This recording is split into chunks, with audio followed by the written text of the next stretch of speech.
জাতীয় সংসদ ভবনের সামনে কালের সাক্ষী হয়ে দাঁড়িয়ে আছে এই অচিন গাছটি। এই অচিন গাছের গোড়াপত্তন কোথায়? গাজীপুর কালিকর উপজেলার বাঁশতলী গ্রামে কালের সাক্ষী হয়ে দাঁড়িয়ে আছে এই অজেনা এই গাছটি, যা অচিন গাছ বা বড় গাছ, আর এখন সাদা পাকড় নামে পরিচিতি লাভ করেছে। কুড়িগ্রাম রাজারহাট উপজেলায় কালের সাক্ষী হয়ে দাঁড়িয়ে আছে 500 বছরেরও বেশি এই অচিন গাছটি।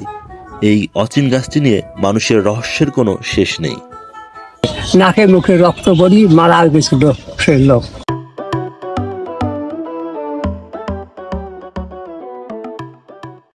হ্যালো বন্ধুরা, কেমন আছেন? নিশ্চয় ভালো। আমি আসিফ ওয়াহিদ আছি আপনাদের সাথে টুরিস্টায়ে। আজকে একটা দারুণ উন্মোচন করতে যাচ্ছি। আমি এখন আছি কুড়িগ্রাম রাজারহাট উপজেলায় অচিন একটি গাছের সামনে। এই গাছটি অচিন আসলে নামকরণ হয় এজন্য যে এই গাছটি সম্পর্কে কোনো তথ্য পাওয়া যায়নি, অর্থাৎ এই গাছটির নাম কি, আদৌ কি সেটা জানা যায়নি, যে কারণে অচিন গাছ নাম হয়। আর এই অচিন গাছটি বাংলাদেশে আরো কয়েকটি জায়গায় আছে। হ্যাঁ, আরো 2টি জায়গায় আছে। সেটি হচ্ছে সংসদ ভবনের সামনে, মানে কি ভেন্যুর একদম সামনে, আমরা সেখানেই যাব এবং ভিডিও দেখানোর চেষ্টা করব।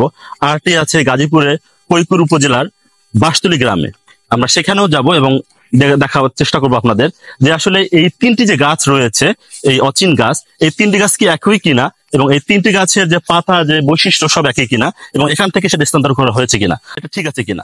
তো চলুন আপনাদের নিয়ে যাই সেই সব জায়গাগুলোতে। অচিন গাছ।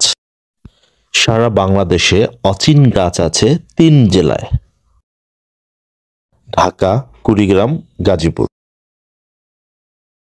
এই গাছ যখন প্রকাশ্যে চলে আসে, এই গাছকে কেউ চিনতে পারে না। তখন তারা উদ্ভিদবিদের সহায়তা নেয়, কিন্তু তারাও ব্যর্থ হয় এই গাছ শনাক্ত করতে।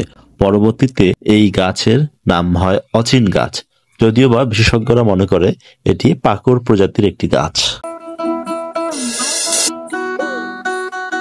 বাংলাদেশ জাতীয় সংসদ ভবনের সামনে মানিক এভিনিউতে রয়েছে এই অচিন গাছটি। আপনারা যে গাছটি দেখছেন একদম সংসদ ভবনের সামনে, এই অচিন গাছটি মূলত সংরক্ষণ করে সে সময়ের সাবেক সংসদ সদস্য মাজিদুল ইসলাম। তিনি কুড়িগ্রাম থেকে এই চারা সংরক্ষণ করে এনে এই সংসদ ভবনের সামনে লাগিয়েছেন। আপনারা এখন যেটি দেখছেন সেই চারাটি আজ কত বড় হয়ে গেছে। এই অচিন গাছটির বিশেষত্বর কারণে সেই সময় সংসদ সদস্য সেই কুড়িগ্রাম রাজারহাট থেকে এনে এখানে রোপণ করেন।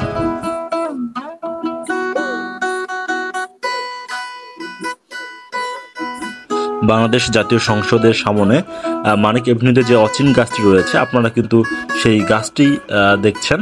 আমরা সেই গাছটি আসলে দেখানোর চেষ্টা করছি আপনাদের, এবং আপনারা দেখছেন একদম সংসদ ভবনের সামনেই কিন্তু এই অচিন গাছটি। আর আমাদের এই চ্যানেলে যারা নতুন বন্ধু, আমাদের ফেসবুকে যারা নতুন বন্ধু এখনও আমাদের সাবস্ক্রাইব কিংবা ফলো করেননি, অবশ্যই আমাদের চ্যানেলটি সাবস্ক্রাইব করবেন এবং ফেসবুক থেকে দেখলে অবশ্যই ফলো দিয়ে আমাদের সাথে যুক্ত থাকবেন।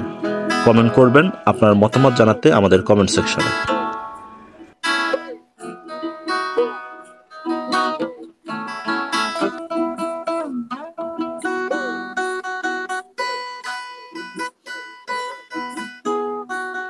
ঢাকা জেলার এই অচিন গাছটি দেখানো শেষ হয়ে গেলেই আমরা চলে যাব কুড়িগ্রামের অচিন গাছটি দেখার জন্য।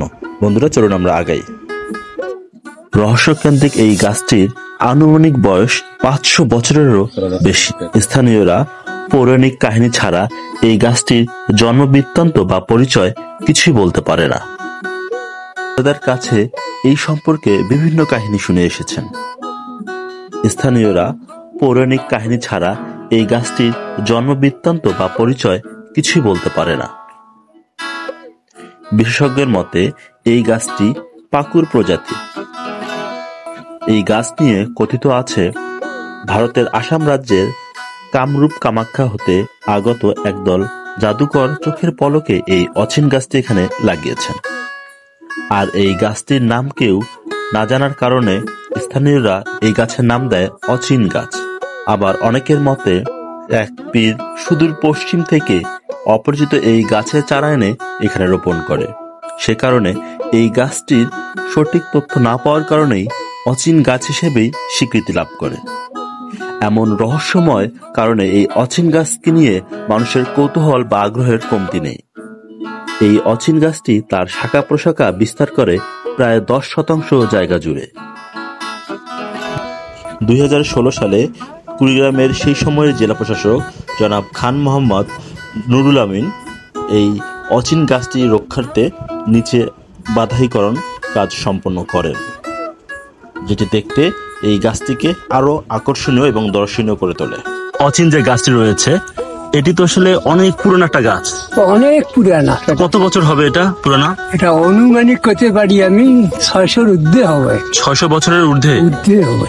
আচ্ছা আচ্ছা। ফলে আমরা অনেকে শুনেছি যে গাছের পাতা ছিঁড়লে বা গাছের ঠাল ছিঁড়লে বিভিন্ন ধরনের সমস্যা হয়। আগে ওইরকম হয়েছিল, এখন হয়তো আমরা তো শিখতে দেই না। তারপরেও যদি ছেড়ে কেউ আমার বাড়িতে হয়তো বা অসুবিধা হয়, একজন ধরে। আচ্ছা, এমন কি কোনো ঘটনা আছে যে পাতা ছিঁড়েছে বা কোনো সমস্যা হয়েছে, এরকম কোনো সমস্যা হয়েছে কোনো মানুষের আপনার জানা মতে? এর আগে আমরা বাপ দাদাকে শুনছিলাম সমস্যা আছে, নাকে মুখে রক্ত পড়ি মারা গেছিল সেই লোক। এই অচিন গাছ নাম অনুসারে এই গ্রামের নামকরণ করা হয় অচিন গাছ, এবং এই অচিন গাছের নাম অনুসারে এখানকার স্থানীয় যে সরকারি প্রাথমিক বিদ্যালয়টি রয়েছে সেটির নামও কিন্তু অচিন গাছ সরকারি প্রাথমিক বিদ্যালয়, আপনারা যেটি এখন স্ক্রিনে দেখছেন। বাঁশতলী গ্রামের আলেপ মিয়ার বাড়ির সামনে প্রায় 2 বিঘা জমির উপর এই গাছটির অবস্থান। এই গাছটি নিয়ে রয়েছে নানা রহস্য ও লোককাহিনী। স্থানীয়রা মনে করেন দিনের বেলায় মানুষ ছায়া বা বিশ্রাম নিলেও রাতের বেলা এই গাছ হয়ে ওঠে জিন পরীদের আবাসস্থল।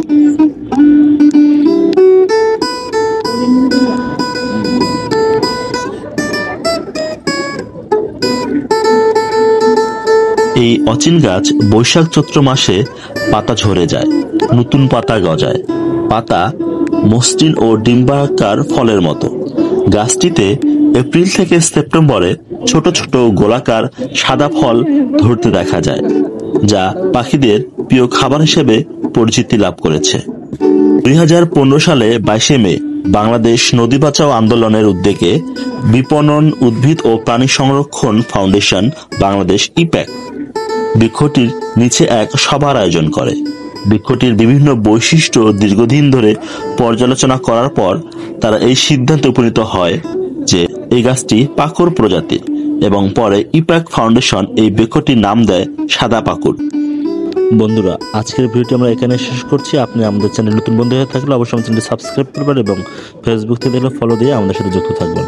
তো বন্ধুরা, ভালো থাকবেন। আজকে এখানেই শেষ করছি। আল্লাহ হাফেজ।